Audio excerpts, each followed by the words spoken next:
I like things that I think are cool. Rarely do I like things and I don't like them, and I'm not afraid to say that. Corporate type people will try to convince you that making cool things is really hard and it takes focus groups and everybody's taste is a little different, but that's not true. We have the same taste. Like maybe people's food tastes are a little different and some people eat the purple Skittles, but our eye taste, our ear tastes, it's the same. There's an extremely small percentage of humans born each year without any taste. Whether they like something or not, it's like pin the tail on the donkey. They don't know what they're doing. They're just blind guessing. And it is sad, but I think the government or somebody made a special group and they pick their favorite movie every year and they put it on TV. I don't know. I always just thought that was a pretty cute idea. But for everybody else, we know cool when we see it. Was that cool? Sorry, I hope I didn't scare you there. I was just trying to get your raw reaction. And I can tell from your body language that you did think that was cool. So now you may be thinking, what's the point in testing if we know what's cool or not? We watch your videos. Obviously we have good taste. And first of all, geez, thank you guys.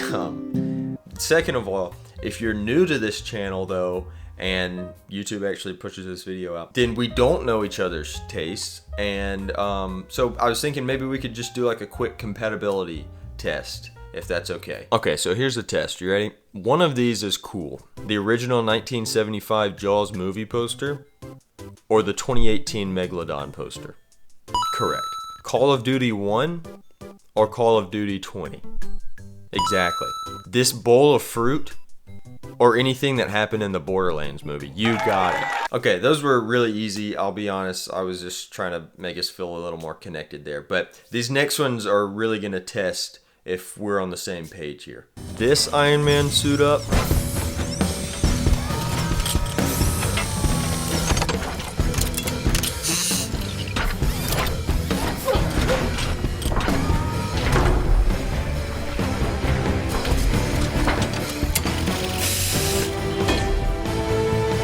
Or this one. Get lost, Squidward!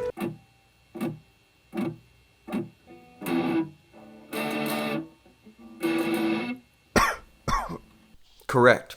The one that's going... That one. Also, you know what's more badass than saying, get lost, Squidward? Actually just beating the shit out of Squidward. Had enough yet? No!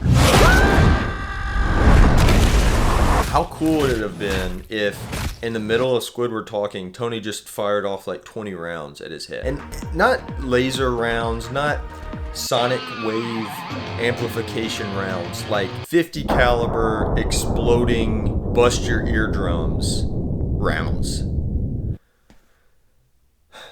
I've never been the biggest fan of Squidward, especially now that the tapes got released between him and Putin.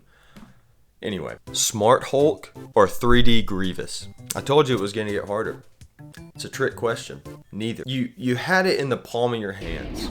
You had General Grievous 1v6ing Jedi. You had Hulk tossing around tanks and punching dogs in the balls. And you gave it up. You gave it up for what? Millions of dollars? Okay. These two just really bother me because it seems so intentional. Like, you really had to try to lose that level of cool, but they did it. Also, if you did say 3D Grievous, you're not entirely wrong because as useless as they both are, I think Grievous is still beating him in a fight. Okay, alright, this is the last one. And I felt our souls connecting through space-time during this, so I know you've got the others right. So take your time. Every video game ever made or Kirby Squeak Squad. When making this video and looking through all of these like cool movie and TV moments, you really see how few jokes are riddled throughout like the cool scenes. Can you have like badass scenes with jokes in them? Yes.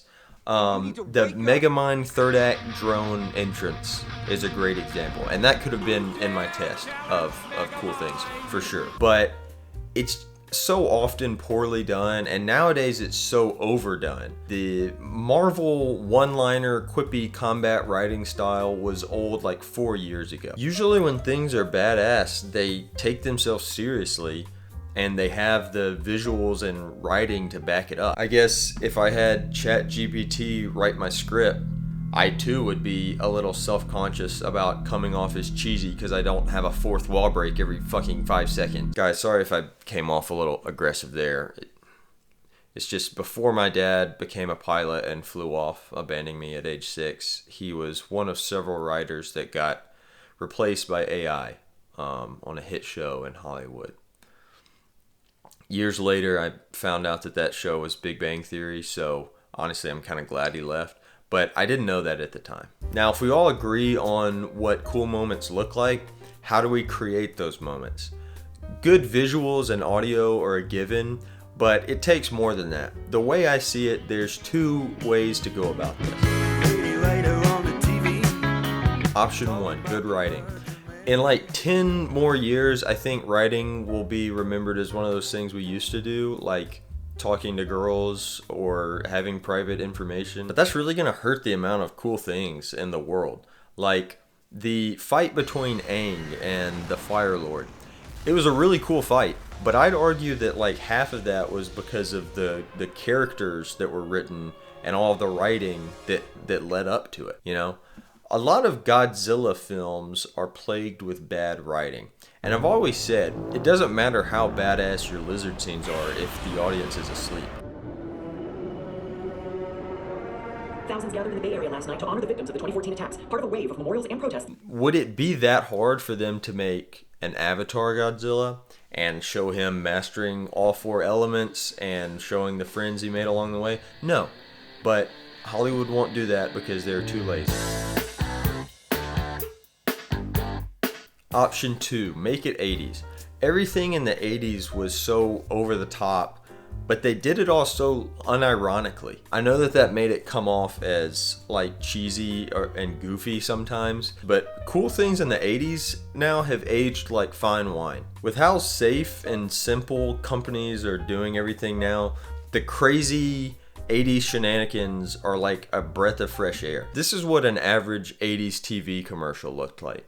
I used to be frightened by all the wine coolers I saw. I was scared I wouldn't pick the right one. Luckily, I did. It was the most refreshing one of them all, Sun Country wine cooler. You see, Sun Country is a blend of premium white wine and real fruit juice. That's what gives it its great taste. Sun Country, say, give me the real juice cooler. If you don't say Sun Country, you'd better sleep with your lights on. Also, look at all these logos from the top bands in the 80s. Now let's look at all the logos from today's top bands. Well, I guess we don't really have any bands today, but if we go back a few years, they were all bad, and they were all papyrus font for some reason. As far as movies are concerned, the guys in the 80s were coming up with a lot of wacky shit, but they had no fear, and a lot of it was fire. Nowadays, everybody's scared to make a movie that's not a sequel to one of those very same 80s movies, except now they spent $1 trillion and it's still not as good. And if somebody tells you that it's too late to get some of that 80s energy in our theaters and we're just doomed to make Minion sequels until the end of time, well, I've got 4 letters for you. R, R, R. Shit, 3 letters. Damn it.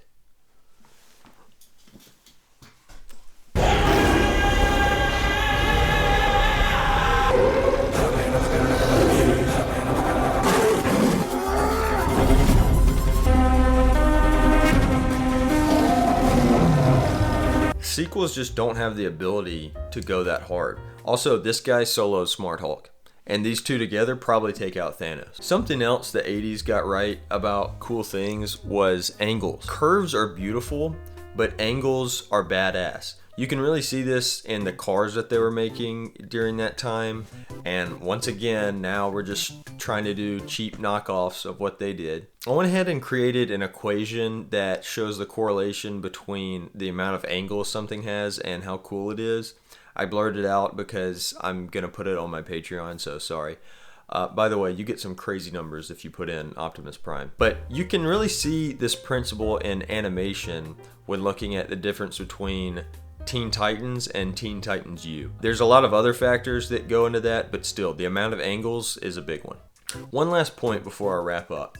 If you want to see professionally done, really super cool, badass scenes, and you've already watched the 2003 Clone Wars episodes for the week, then anime. They've got this down to a science. And the thing is, it could be a show called My 1-Year-Old Pet Rabbit's Nap Time Routine, and at some point, there's going to be a rabbit that shows up with ungodly aura, and everybody's going to start sweating upwards, and next thing you know, he's cooler than Hulk.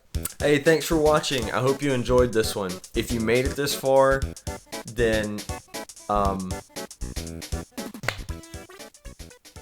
I didn't think anybody would. That's what gives it its great taste.